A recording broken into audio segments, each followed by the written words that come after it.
that the ACC screwed Virginia Tech, so Miami could stay undefeated. Yeah, that's all true. Just so they could all get beat by Alabama. Yeah, right. I tell you, the Tech game and the Alabama game was the two best games. This season.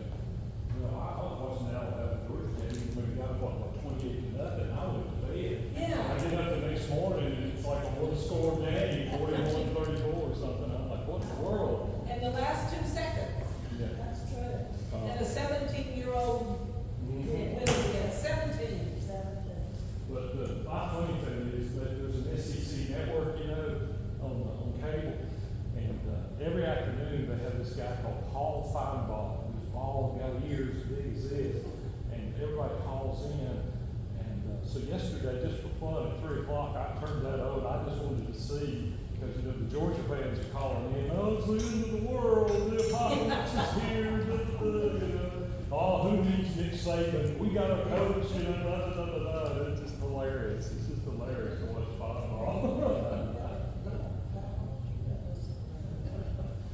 It's on the SEC network. And, but I knew that, Monday afternoon, you know, that I'll be calling in, and oh, it's the end of the world. But, if you go to a Virginia Tech games, you learn humility. Be humble, because it's going to happen too. When I was at Tech, Bruce Smith played for Virginia Tech. The lineman who had this incredible NFL career. Bruce was there, and he, you know, they were taking the other team's quarterback off the field almost every game. So, but that's exactly what he'll do. Is coach. That's what we'll be. Well, I was going to wait just a few minutes because all this is going on. I know I haven't had power over the weekend sometimes, and I'm sure there might be other people who are having a bit of trouble with all this. Did Packer have school today? I think they did. Did it? It did yesterday. I don't think they did yesterday, I think they did. But we still got people, over in the western end of the county, ain't got no power. That's what I think. We still got people that have no power. In fact, I did a talk yesterday, and Aaron, we moved into the boys' restaurant because he had a generator and had power. Oh. Most of the community didn't have power. Or Sunday, excuse me. Sunday. Melody's sick, so I guess I'm in charge. People that don't have it. That's the thing about people in the South.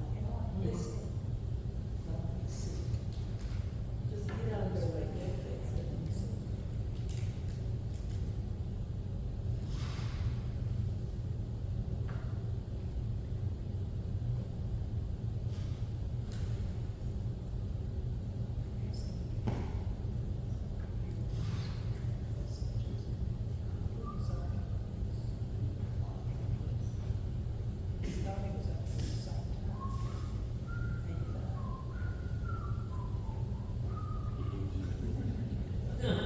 Stuck in your, it's an earworm, huh?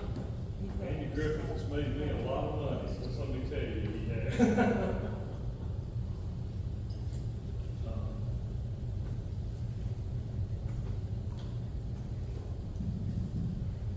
Well, I turned this on because I thought some of you might have had trouble hearing me last week, so I'll try to talk loud. Anyway, it's good to see everybody. I hope we've all recovered from Helene or whatever her name is. We started calling her Hurricane Helen in Mount Airy over the weekend because we were having Mayberry days. Was Andy's girlfriend? Andy's girlfriend, Hurricane Helen. And speaking of that, I've written and published a bunch of books about Andy Griffith and Mount Airy. This is Andy's daughter, Dixie. And you see what happens. These are the fun gals from Mount Pilot. Hello, doll. And they wander around town during Mayberry days and try to kiss every man. All the men, we notice each other because we have this bright red lipstick on the side of our head. Yeah, I asked him, I said, where'd you get that lipstick? Yeah, so that's what happens to us all is we get mugged by the fun gals. And all I can tell you is it was wonderful. But Dixie actually lives in Colorado. She's Andy's only surviving child. She had a brother, but he passed away. And her friend Michelle Bryson there is from South Carolina. And these two, every Mayberry Days, they just wander around town. And it's the fun gals. And I believe Dixie has more fun probably than anybody at Mayberry Days.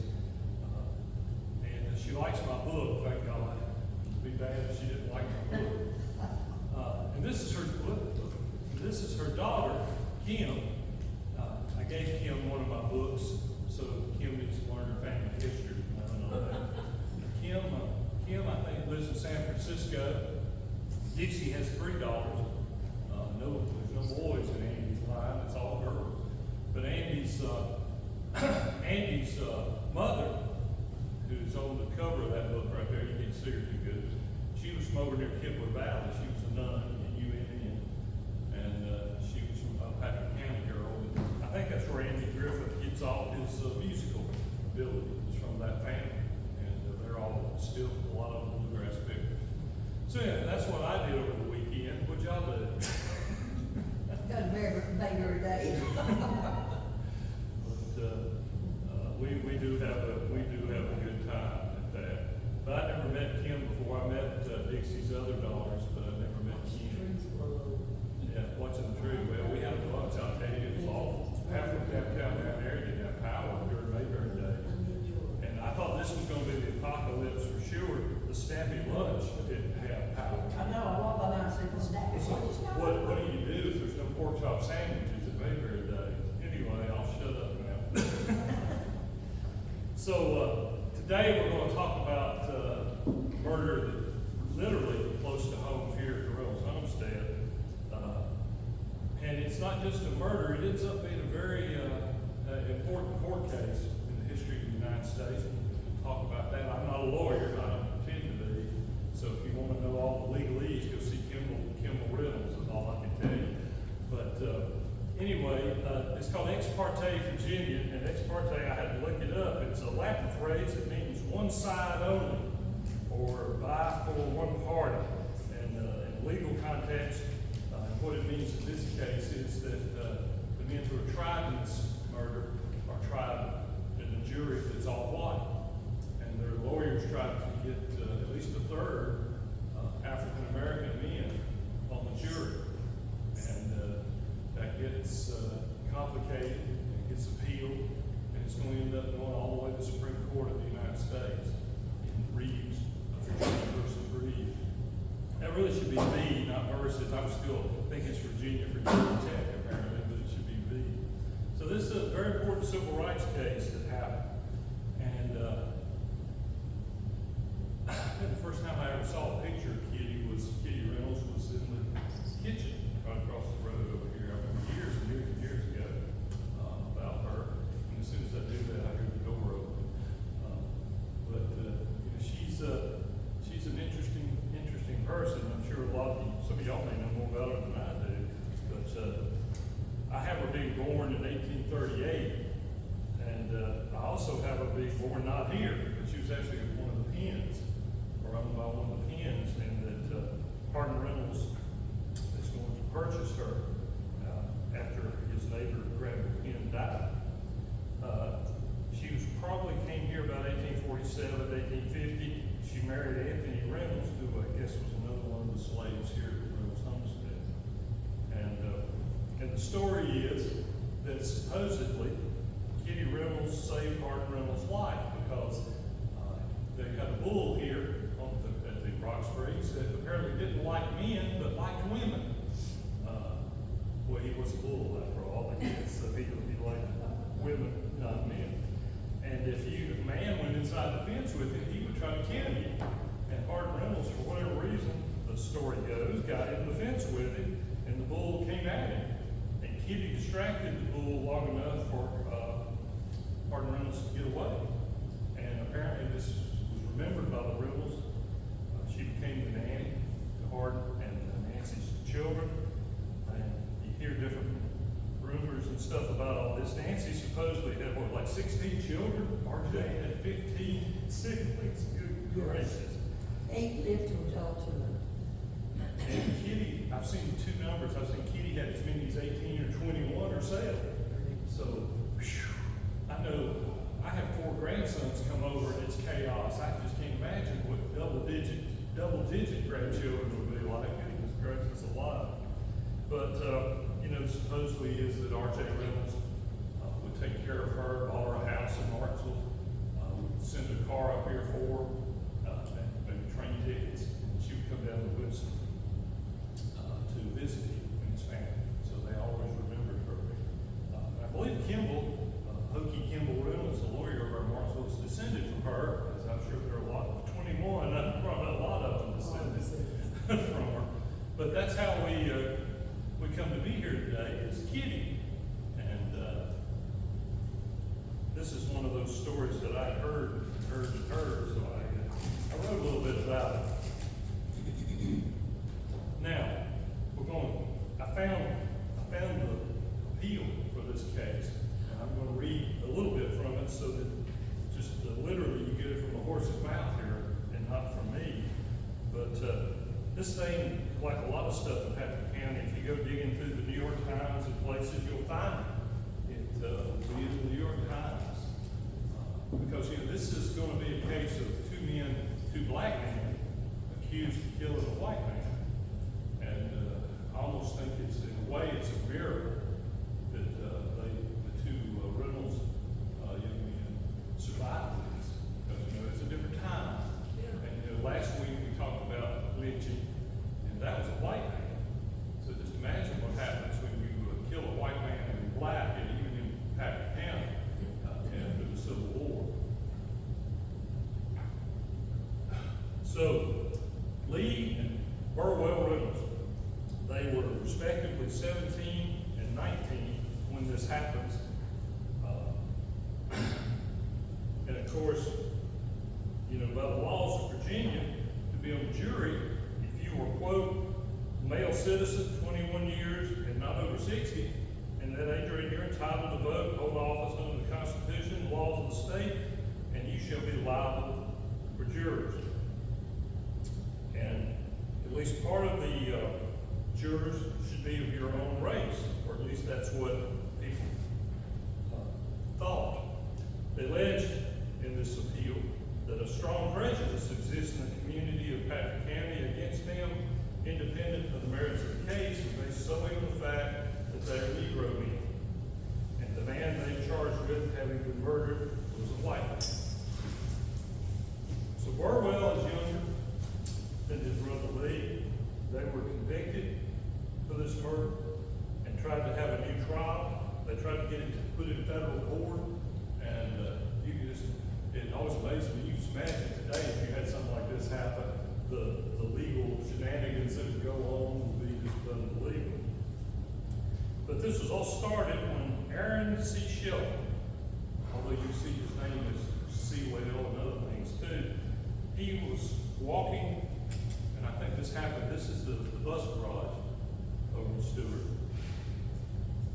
was walking by the Negro School, which apparently was here back then, and he was killed because his younger brother had, quote, been ducked by the children of the Negro School. Now, I don't know what the heck that means. I guess harassed or something. I don't know what ducked means exactly. But they were he was apparently yelling something at the Negro children along the lines of calling them school butter. This is going to end up in a murder. Burwell and Lee, who were both indicted in this crime, apparently took active part in going after Shelton. And this didn't just happen one day. This apparently went on for a couple of days.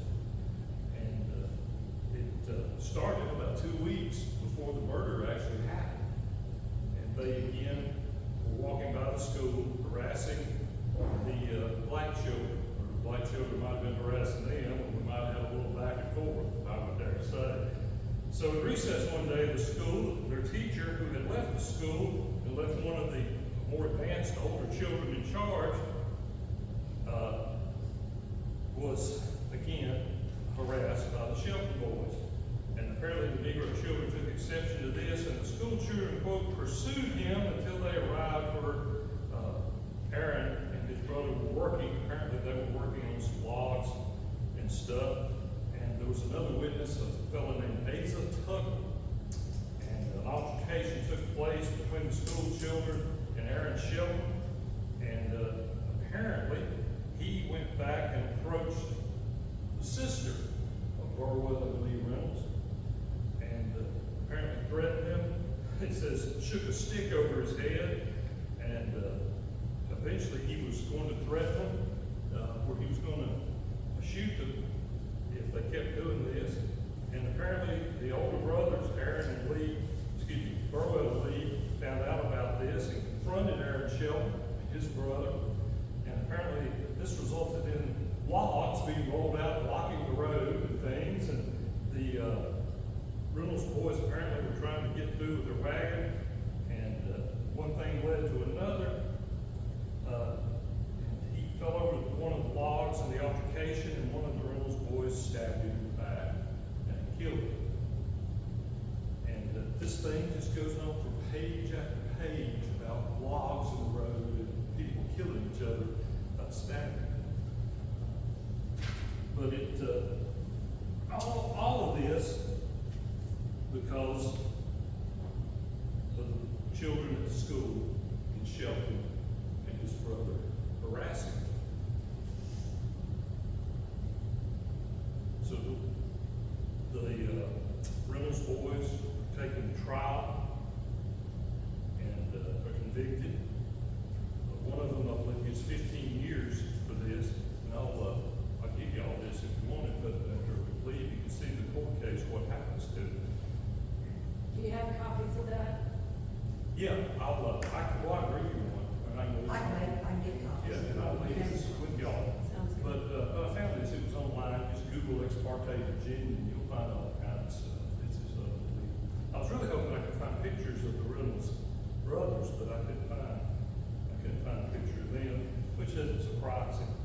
So, they put the two Reynolds boys on trial. Well, it's an all-white jury, and they're convicted. Mary Reynolds Liebrook, I think that's how you pronounce it, was one of Hardin and Nancy's children, who had, of course, known Kitty, and she was married to Andrew Murray Liebrook, who was a local lawyer and ended up being a Virginia senator. He was in the, quote, readjuster party. Oh, gosh, the readjusters, imagine that.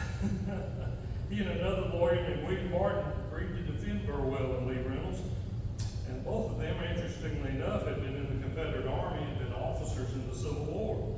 And they requested that the jurors in this trial be a third African American, and the presiding judge was William Treadway, and he refused to do that, which led them to appeal this to Judge Alexander Reeves. And a series of events is going to take this case all the way to the Supreme Court of the United States. And like I said, it's all over the papers and things. This is not like a caricature in the newspaper about all of this stuff. But one thing I was going to tell you is courthouses in Virginia sometimes get put on the Virginia National Registers because of the cases that are tried in, and I think Patrick County is one of those cases. Pennsylvania County is going to get on the National Register because of this. And I thought I'd give you a little history about our courthouse here. Patrick County, of course, came into existence on June 1st, 1791, and the first court met 12 days later at the home of Jonathan Hamby. And of course, Patrick came out of Henry County. That's where they divided it up. Patrick County had 458 square miles, which is a little bigger, I think, than it is now. We lost land to Grayson and Carroll. The southern part of Carroll County, below the mountain, used to be Patrick, where Cana and some of those places are. Now, what that means is it's still in Patrick County. When the shootout in 1912 happens, it might have been in the Patrick County courthouse instead of the Hillsville courthouse. In 1792, Mr. Shelton donated 10 acres of land for this courthouse, and in 1793, the gentlemen justices of Patrick County authorized the construction of this building. And it's still there. We've never had a fire in the courthouse in Patrick County. So if you're in my business, that's really good, because that means all the records are still here, or the Library of Virginia has digitized them. So it's a great place to do research because you can go all the way back to the beginning of this county to search the records, especially the land records and things like that. In 1819, the county organized a new building, and it took 2 years. Back then, we had instead of supervisors, we had gentlemen justices. One of them was Abram Staples, and the courthouse was built, and it opened, I believe, July the 11th, 1822. And since then, we've had 4 major renovations. Remodeling occurred in 1936 and 1972, and I believe in 82 they did another. This is what they call a Roman revival, or a Jeffersonian neoclassic style. I wish Thomas Jefferson had designed our courthouse. He designed a bunch in Virginia, but I don't think he really designed that. Now, what you don't, if you remember this, Patrick County's county seat was not Stewart, it was Taylorsville, named after George Taylor, who was a hero of the American Revolution. But in all my research, I have never once seen it referred to as Taylorsville. It's always Patrick Courthouse until 1884, when it becomes Stewart, named after some guy from Arad.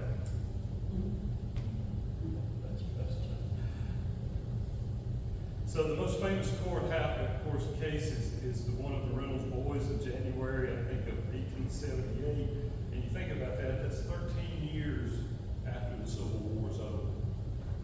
And we're in the midst of, we're coming out of what they call Reconstruction. So I'll summarize this again. So, on November the 29th, 1877, the Reynolds brothers got into a fight with Green and Aaron Shelton near what I think is the bus garage down there at the corner of Blue Ridge and 5th Street.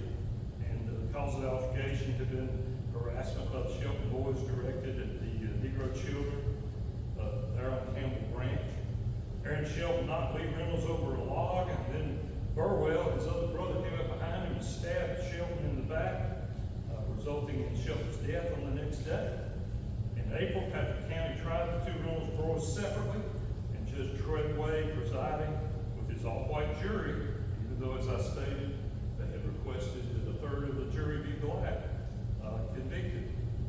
Burwell was found guilty of murder, and then they had another trial, and they both ended up being convicted. The attorneys petitioned Judge Reeves, who was the federal judge over, I believe, in Pennsylvania County, Chatham, to move the cases to federal court because the state court had denied the defendants' rights to have blacks on their jury. Remember, this is after the Civil War. We have the 13th, 14th, 15th Amendments now in place. You don't just do that anymore because people are going to appeal these things. So, interestingly enough, in November 1878, Deputy U.S. Marshal came to Stewart, took the Reynolds brothers under the protection, and this set off a chain of events that sent these cases all the way up to the Supreme Court. Editorials in newspapers and resolutions in the Virginia Assembly and Judge Reeves' actions were a federal usurpation of power. How dare he take one of our state cases and try to put it in federal court? Lord have mercy, that's all they do now is take state cases and put them in federal court. This led to Virginia's Attorney General asking Congress to pass legislation to prevent the federal courts from usurping the power of the states. Newspapers as far away as Baltimore and New York commented on this case and, quote, the senseless killing in Patrick County. Judge Reeves responded by calling 2 grand juries that included black men that eventually indicted judges from almost half of the state of Virginia for not doing this. And Judge Coles of Pennsylvania County was the prominent one in this. And believe it or not, Judge Samuel G. Staples of Parte County was also indicted in this. And what they're trying to say is that these judges are violating the Civil Rights Act, which happened in 1875, and the 14th Amendment, which guaranteed equal protection under the law. So all the judges were arrested, and Judge Coles refused bail and petitioned the U.S. Supreme Court to hear his case. He was going to just sit in jail, I guess, until he was proven right. And on March the 15th, 15th, 1880, the Supreme Court denied the petition and upheld Judge Reeves' actions as part of the decision on 3 separate cases. They all became known as the civil rights cases, or ex parte Virginia. And that's going to end up getting a lot of these courthouses on the National Register because of their role in it. Burwell and Reynolds received a sentence of 5 years for manslaughter for killing Aaron Shelton, and Patrick County eventually did not prosecute Lee and released him. So after all of that, I showed you last week a picture of this book by Herman Melton over in Pennsylvania County, and he's called 39 Lashes Well Laid On, and he's written extensively about this. If any of you are interested in reading further, it's Herman Melton. So it gets all the way to the Supreme Court. I like that. Equal justice, unequal law. So what does it mean? Judge Coles, who has been in charge of selecting the juries in the federal case, not a single guy was of color. He was arrested for violating the Civil Rights Act, which prohibited the exclusion of any citizen from jury duty because of his race. Coles, as I said, challenged this, and the issue in the case was, did Congress have the authority to pass a Civil Rights Act? The ruling is yes. The 14th Amendment added new rights to the Constitution, and one of these rights was equal protection under the law, regardless of what one's race was. The 14th also was intended to limit the power and expand the federal power. There was a dissent in the case. 2 of the Supreme Court Justices, Field and Clifford, disagreed with the majority, and they argued that jury duty, that's all right, the jury duty was not a right of citizens. Women and children are citizens. Should they be on juries too? It's amazing what lawyers will come up with. Instead, jury duties are right of citizens of the states, and therefore Congress lacked the authority to pass a law controlling jury duty. Well, why does all this matter, you might ask? The majority ruling held that Congress did have the power to pass the Civil Rights Act. And this is Ex Parte Virginia, which was settled on March the 1st. 1880.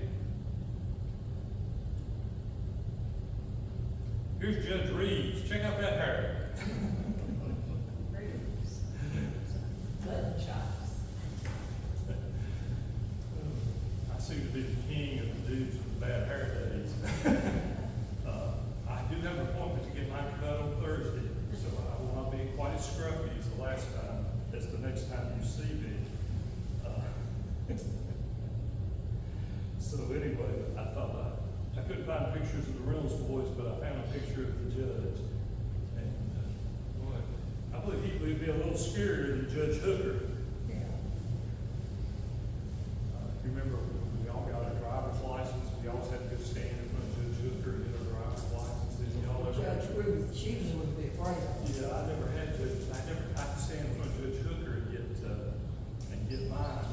Well, Judge Hooker, though, with me, that tended into a long discussion of history, so I was okay. That's the only time I might add I've ever had to stand in front of Judge Hooker. Oh, man. So there are 3 cases. Reeves, like I said, is involved in all of this, and I found a picture of him. And man, those are some serious sideburns that dude got there. Some serious sideburns. He has some ears like Paul Feinbaum on the SEC network.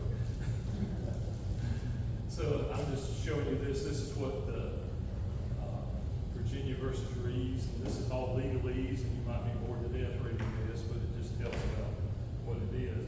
But the point I wanted to make to you all is, everybody loves to argue about why the Civil War was fought.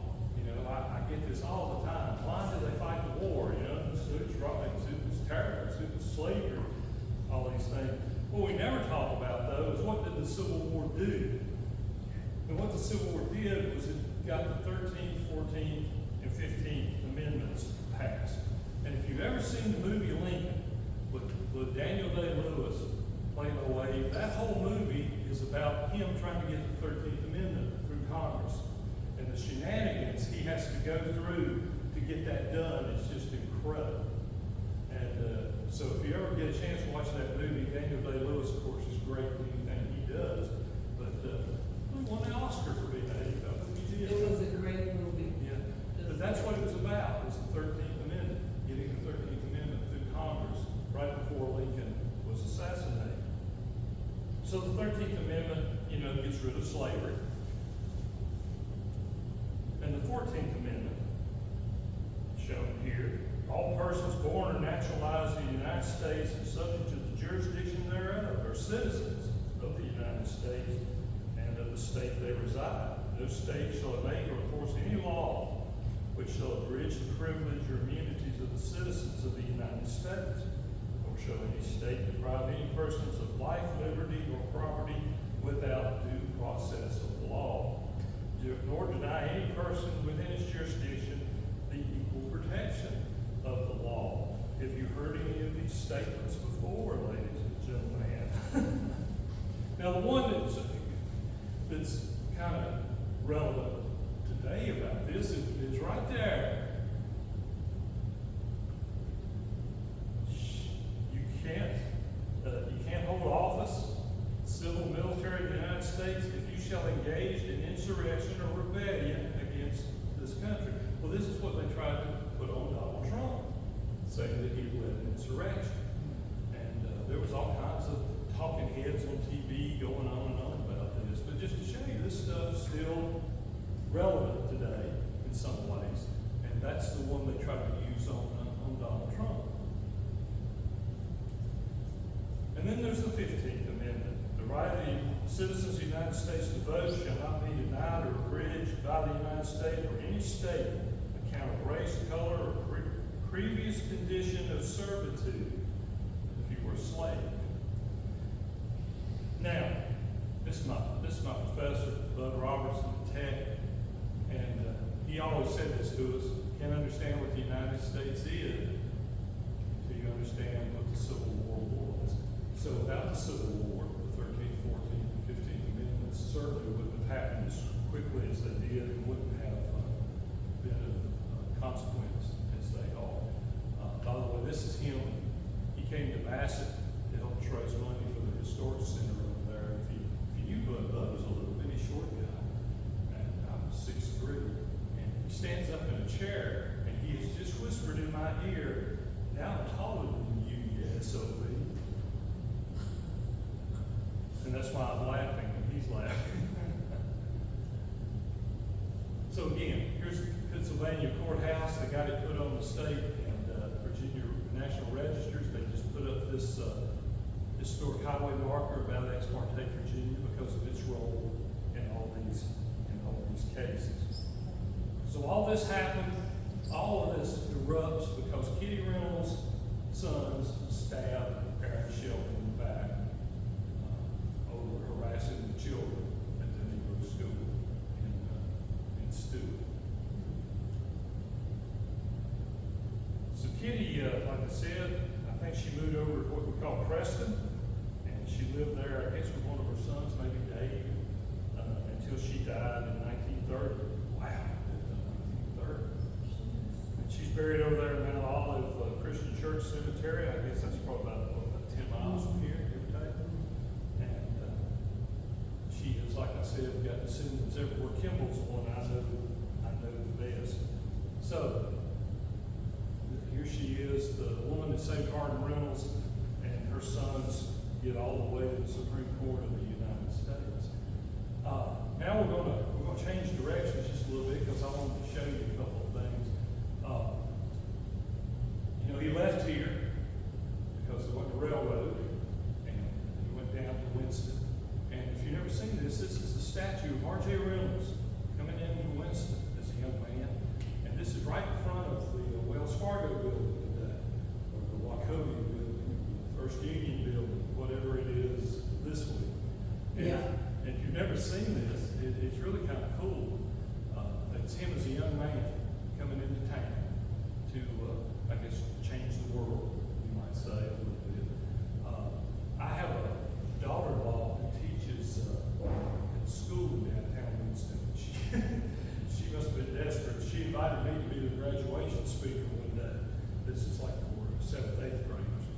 And my topic was him coming into Winston, and how Winston and Salem, there was no hyphen yet.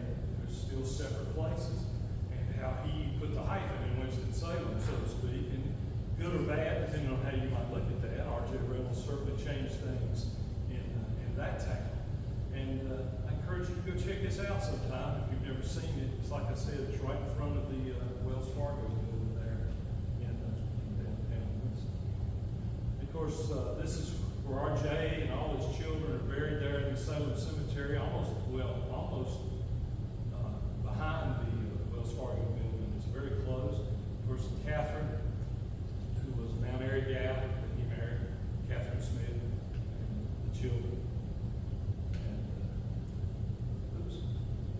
they built Renola down there, and of course R.J. didn't really get to live in it very long because he died of cancer. And she didn't live all that much longer herself. But I went down there several months back. I go down to house sit for my stepson and his wife, who invites me to come talk. And they had an exhibit about Smith and Libby. And 2 rings, 7 months, and 1 bullet. And this exhibit's still there. You can go. It's actually on the porch. There's another picture of it. Of course, he's very prominent in aviation. Smith Reynolds Airport's named for him down there in Winston-Salem. But here's another murder case. We get into 1939. That one's happened. And they have an exhibit. There's what this is. And this is a drawing of the room where he either killed himself or was killed, depending on who you want to believe about this. And there it is. Some pictures of it. So they've done an interesting job. For years, I don't ever know the wanted to acknowledge this even happened. They wouldn't talk about it. They would not talk about it. And now they've finally gone around and put an exhibit up. Well, they said all of the descendants that were directly related have now passed away. Yeah, so that explains that. That explains that. But anyway, I went down and checked it out, and I thought it was pretty well done. She was an actress. I guess she was a Broadway actress. She wasn't necessarily movies, but she was a Broadway actress. And he was very young, and he got either killed himself or was killed. But he drank, right? Yeah. Oh, yes. Yeah, well, he was a Reynolds. They were all drunk when that happened, or drinking. Yeah, they all like to have a drink, that's for sure. But anyway, I just thought this was kind of a fun thing to end. Next week, we're going to talk about the Marksville 7, and this is a book that's been written about it, and I just put up a marker over there in front of the courthouse about this. And again, another thing, this happened before really the civil rights movement hits, so it's if it happened 10 years later, I think it might be a whole different scenario that would happen here, but it didn't. And these men were accused of raping a woman in Marksville, and they all were executed. Now, the thing I want to say next week about that is Virginia, I think I'm right about this, Virginia never executed a white man for rape. Almost every black man who was accused of rape was executed. So there's a definite disparity in the law here. But this has been in the news lately because the governor pardoned posthumously. And so that's what we're going to try to talk about next week. And if you're not doing anything else this weekend, come on out and see me. We'll be doing the Civil War encampment at Jim Stewart's birthplace in Ararat. I'm going to be talking on Sunday because I guess they couldn't find nobody else to talk. I don't know. I'll be there Sunday. But I'll be there all weekend. And like I said, it's Saturday and Sunday. They do battles both days. One day the Confederates win, one day the Yankees win. Fair balance. But the thing about it is the birthplace has walking trails and interpretive signs and just all kinds of stuff out there now. It was a cow pasture those 30 years ago. I got this crazy idea, well, try to save that place. And you know your business when the Ararat Virgins put up a sign. You know you're doing something serious because there it is. They put up a sign. So we'll be out there this coming weekend, and you can learn a lot of history. They have speakers and battles. You the Civil War accoutrements and things like that. And the Mount Museum is gonna have their history trailer out there, which is kind of a mobile exhibit about the history in our region, and it will be out there right beside of me. And so I encourage you, if you're interested, come on out and visit us. It's Saturday and Sunday. So anyway, that's Kitty and Ex Parte Virginia. Does anybody have any questions? I have a question. All the judges that were charged what was, have you read about what the outcome of the Well, I think judges? because Coles refused to bail himself out and stuff, that's what caused him to get all the way to the Supreme Court. He thought that it was ridiculous, he shouldn't be tried for that. But I don't know exactly what happened to all the judges. I would almost bet they got off. But he didn't because he kept pushing, and he wanted to be proven that what he had done was right. You gotta remember, I don't talk about it, but remember, there's probably a lot of racism going on in this. This is after the Civil War. We're just a dozen or so years It's still Better County. after. Yes. And, but again, when we first started talking about this, I said, I'm amazed these guys survived. Because, I mean, Do you think that because of her connection with the Reynolds family, that was not the case? I think the thing that really helped those boys was her connection with Reynolds, because she got them good lawyers. Yeah, Who were in the family and knew who she was and knew these boys, and I think that really helped them. And I think there might have been some, Harden, RJ, whoever, And put the word out. Roderick did go on to become a judge. You had to leave them alone. Well, and a mother pleading her case to whoever would listen. Yeah. And I think because she had such a strong connection to the family, that probably is what saved them in several ways. Because they would have, let's just be frank about it. I'm amazed that he was lynched for killing a white man in Patrick County in 1878. Patrick County a lot of times is a little more moderate than other counties in Virginia. We don't necessarily lynch everybody in sight, but it did happen. And let's not fool ourselves. After the Civil War, there was a lot of bad feelings still. And here's one. When the Whirly girl almost got killed in a car wreck here a few months back, that really angered me because the guy was drunk. I think he didn't have a license. I don't know if he was here illegally. But if that had happened in 1878, I just don't know if that boy would still be with us. I really don't.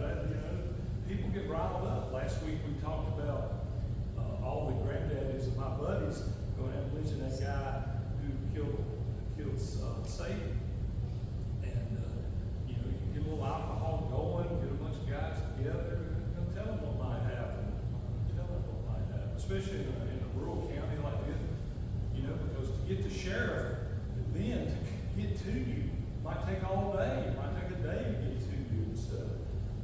Even today, I'm telling myself here, we used to have a drag strip at Arrowhead when I was a teenager, about a quarter mile walked off at the Brown Pop.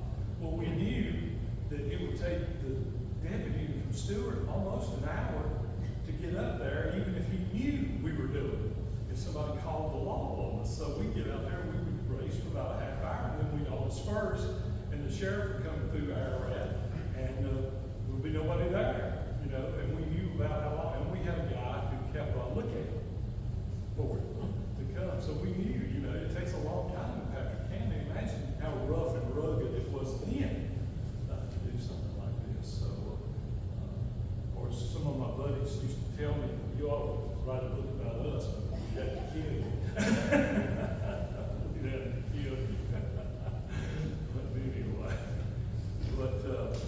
Anyway, I think the Reynolds connection is probably safe legally and physically, probably was. Because, you go back and look at Patrick County history, before the war and probably a little after the war, the Harsons are the wealthiest people, landowners wise in Patrick County.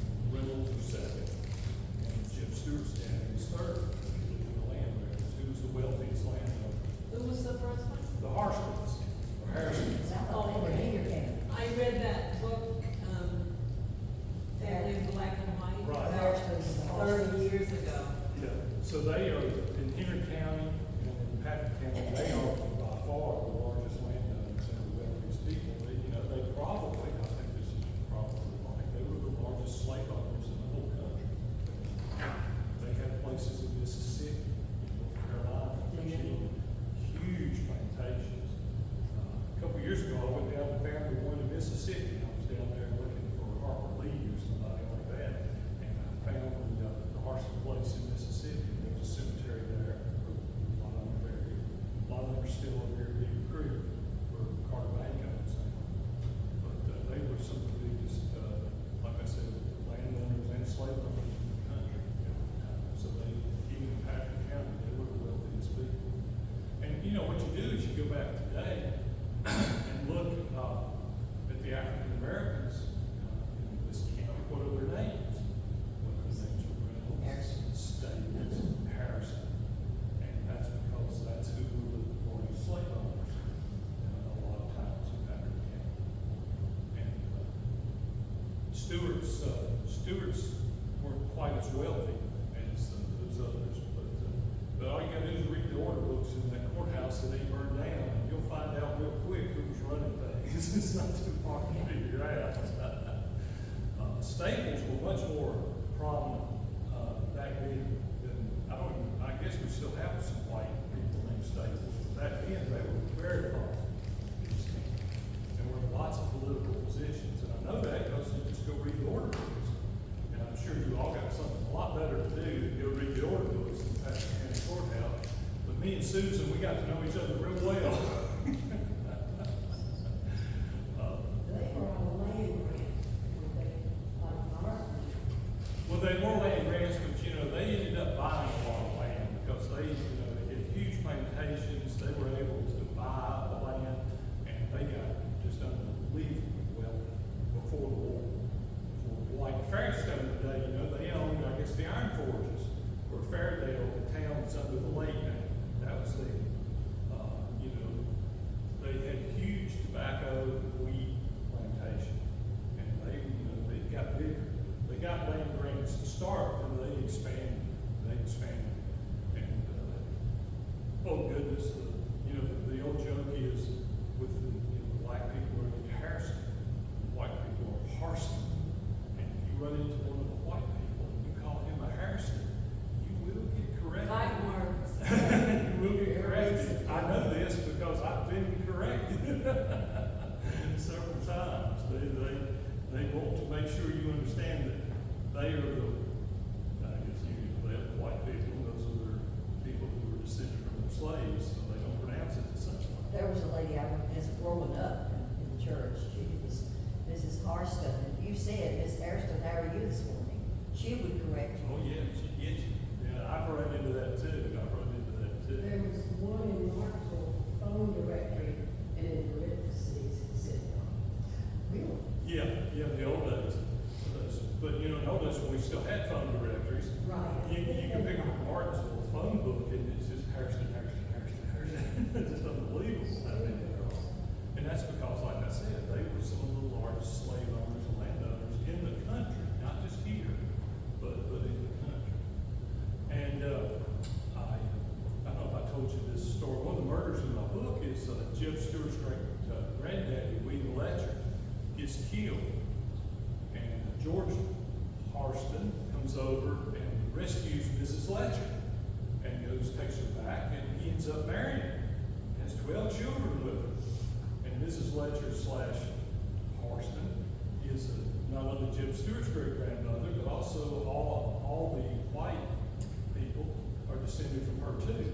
So they all lived in Beaver Creek, and that's how the Stewarts and Jubal Early and all these people are all related, because they will have one common ancestor. That's Mrs. Letcher. That's Mrs. Letcher. And George, like I said, George came over and rescued her and brought Jib's grandmother back with him as a little baby, and ends up marrying her and has a dozen children with her. So, but Beaver Creek's still there, and they're all buried there beside Beaver Creek in Martinsville. And like I said, the house has been redone a couple of times. You know, it was a plastic surgery thing before it was Carter Bank, but that's their home. That's the home seat. But like I said, they branched out everywhere. They're in Mississippi, they're in North Carolina. You know, the old thing is if your slave misbehaved, you send them south. Well, that's what happened. Harston's sent the Harrisons south to Mississippi,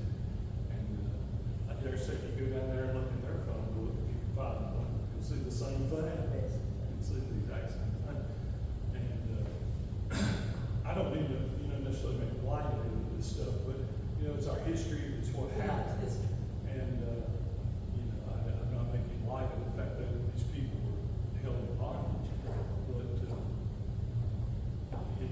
it's great around here in that we still have all these records and it's easy to go find them. Jim's daddy, for instance, I might have told you this before, he was like a horrible businessman. He was always in debt, he was always borrowing money, and one of the things he had to do was he would go and put his slaves up as collateral.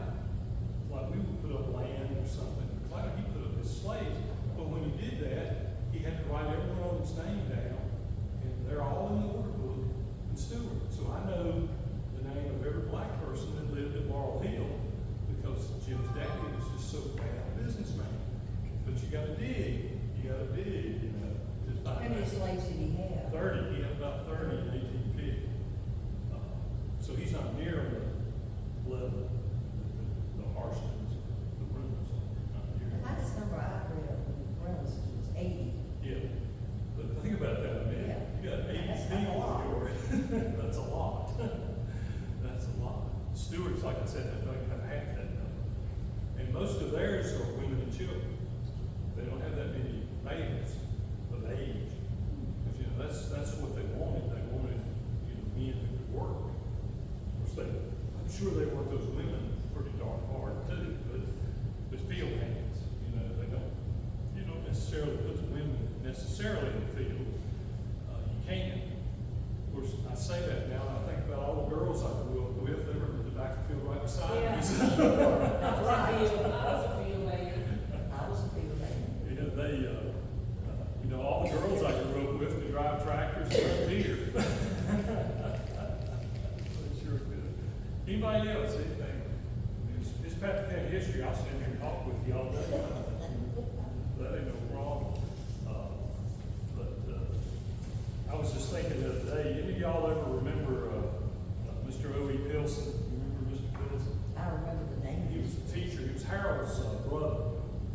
Harold Pilson over here, he was his brother. Mr. O.E.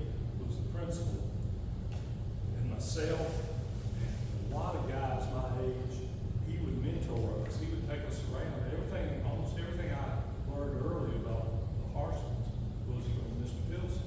I know he was a great historian. And he was a great historian. He took me around to every single Harston house or where it was and showed it to me, and tell me about it. And he was great at mentoring, you know, because that's what got me really going. I wouldn't know anything about Henry County or any of this without him. So he was really, really good about all that. So anyway, thank you, and I guess we'll see you next week. If I don't see you this week, you have some work. Very much. If any of you want books, I'll have some more in a couple of weeks. I am sold out. That's a good problem to have. That's a great problem to have. Man's gotta eat. Anyway, I'll give you this if y'all want to make, if y'all like to make copies of this.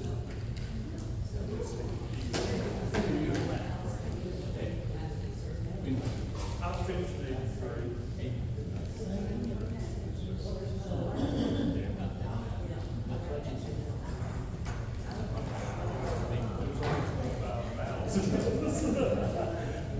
Robertson's what got me going. I had Dr. Robertson for about 4 classes.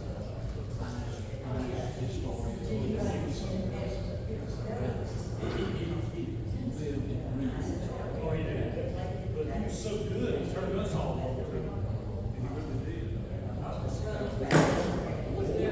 There used to be in Spotsylvania County,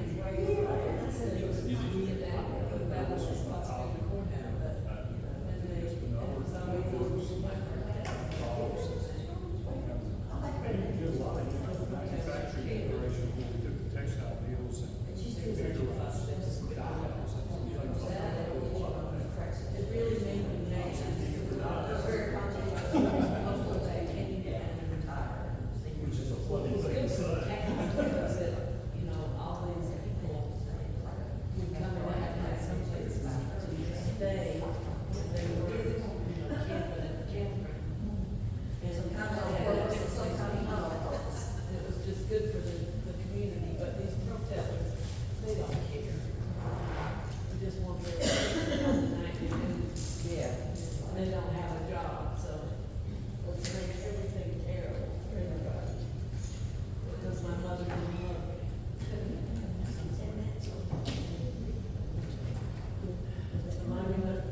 don't know what I'm doing.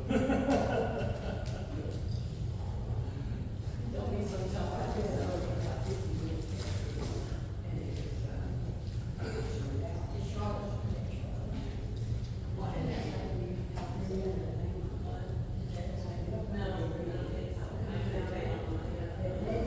She killed. Oh, there's some people in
Okay.